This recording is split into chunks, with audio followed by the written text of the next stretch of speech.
میں لوگوں کے کام آتے ہیں۔ امہات المومنین میں حضرت عائشہ سے بڑھ کر کسی نے آپ کے اوصاف تفصیل سے نہیں بیان کیے۔ فرماتی ہیں حضور صلی اللہ علیہ وسلم کی عادت کسی کو برا بھلا کہنے کی نہ تھی، برائی کے بدلے میں برائی نہیں کرتے تھے بلکہ درگزر کرتے اور معاف فرما دیتے۔ آپ کو جب دو باتوں میں اختیار دیا جاتا تو ان میں جو آسان ہوتی اس کو اختیار فرماتے۔ اللہم صلی علی محمد وعلی آل محمد کما صلیت علی ابراہیم وعلی آل ابراہیم انک حمید مجید۔ اللہم بارک علی محمد وعلی آل محمد کما بارکت علی ابراہیم وعلی آل ابراہیم انک حمید مجید۔ اخلاق نبی صلی اللہ تعالی علیہ وسلم۔ حضرت رسالت پناہ محمد رسول اللہ صلی اللہ تعالی علیہ وسلم کی حیات اقدس کا یہ وہ حصہ ہے جہاں آ کر آپ کی زندگی تمام انبیاء کرام اور مصلحین عالم سے اعلانیہ ممتاز نظر آتی ہے۔ تاریخی ہستی کا ثبوت ایک طرف اگر یہ سوال کیا جائے کہ ان کا اخلاقی وازوں کا خود عملی نمونہ کیا تھا تو دنیا اس کے جواب سے عاجز رہ جائے گی۔ دنیا کے تمام مصلحین اخلاق میں گوتم بدھ اور مسیح کا درجہ سب سے بڑا ہے، لیکن کیا کوئی بتا سکتا ہے کہ ہندوستان کا یہ مصلح اعظم بدھ عملاً کیا تھا؟ کوہ زیتون کے رہنمائے اخلاق کا واعظ مسیح دنیا کو اخلاق کا بہترین درس دیتا تھا، لیکن اس کی زندگی کا ایک واقعہ بھی اس کی زرعی مقولوں کی تائید میں تم کو معلوم ہے۔ لیکن مکہ کا معلم یہی پکار کر کہتا تھا وہ نہیں کرتے، وہ کہتے کیوں ہیں؟ وہ خود اپنی تعلیم کا آپ نمونہ تھے۔ انسانوں کے مجمع عام میں وہ جو کچھ کہتا تھا گھر کے خلوت قداں میں وہ اسی طرح نظر آتا تھا۔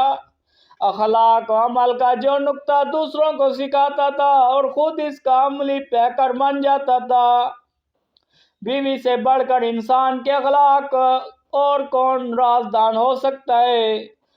چند صاحبوں نے آ کر حضرت عائشہ رضی اللہ تعالیٰ عنہ سے درخواست کی حضرت محمد صلی اللہ تعالیٰ علیہ وسلم کے اخلاق بیان کیجئے۔ انہوں نے پوچھا کیا تم قرآن نہیں پڑھتے؟ آپ کا اخلاق ہمتاً قرآن تھا۔ موجودہ صاحب عثمانی اپنے دائیوں کے بہترین اقوال کا مجموعہ ہے، لیکن کیا ان کا ایک حرف بھی اپنے مبلغین کے عمل کا مدعی ہے؟ قرآن مجید لاکھوں مخالفین و اہل اناد کی بھیڑ میں اپنے داعی حق کی نسبت گویا تھا۔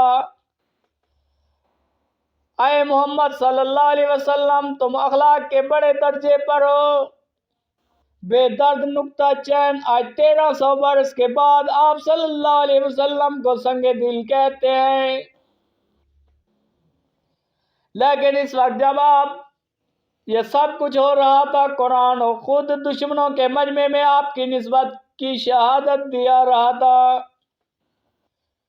خدا کی عنایت سے تم نے ان سب پہ نرمی پیش آتے تھے۔ اگر تم کہیں کچھ خلق اور سخت دل ہوتے تو یہ لوگ تمہارے آس پاس سے ہٹ جاتے۔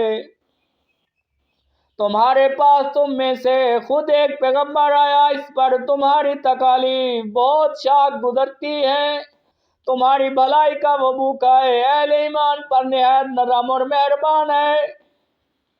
مسئلہ اخلاق کی نسبت ایک بڑی غلطی یہ کی گئی کہ صرف رحم اور رافت اور تواضع و خاکساری کو پیغمبرانہ اخلاق کا مظہر قرار دے دیا گیا، حالانکہ اخلاق وہ چیز ہے جو زندگی کی ہر تہ میں اور ہر واقعات کے ہر پہلو میں نمایاں ہوتی ہے۔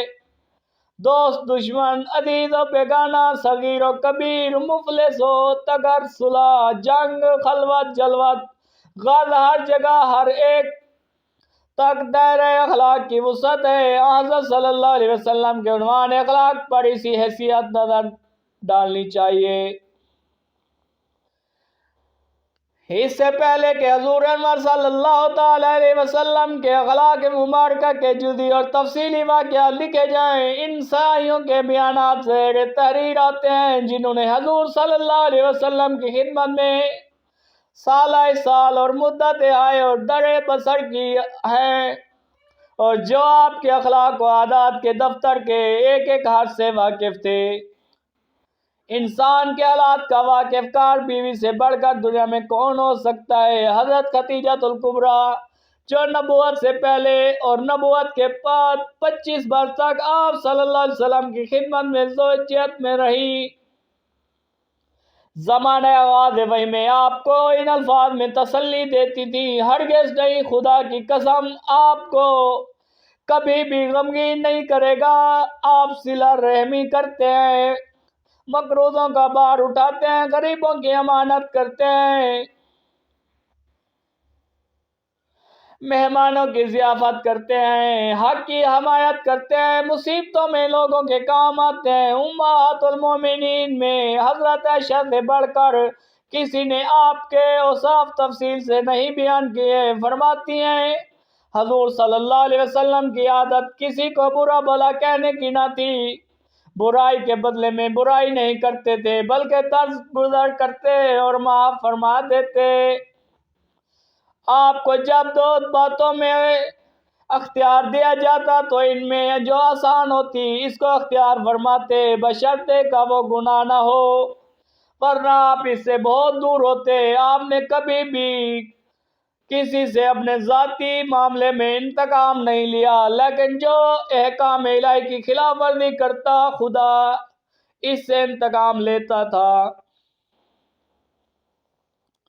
یعنی خدا کی طرف سے وہ جب احکام ربانی آپ صلی اللہ علیہ وسلم اس حد پر جاری فرماتے تھے، آپ نے نام لے کر کبھی کسی مسلمان پر لعنت نہیں کی، آپ نے کبھی کسی غلام کو، لونڈی کو، کسی عورت کو، جانور کو اپنے ہاتھوں سے نہیں مارا، آپ نے کسی کی کوئی درخواست رد نہیں فرمائی، لیکن یہ کہ وہ ناجائز نہ ہو۔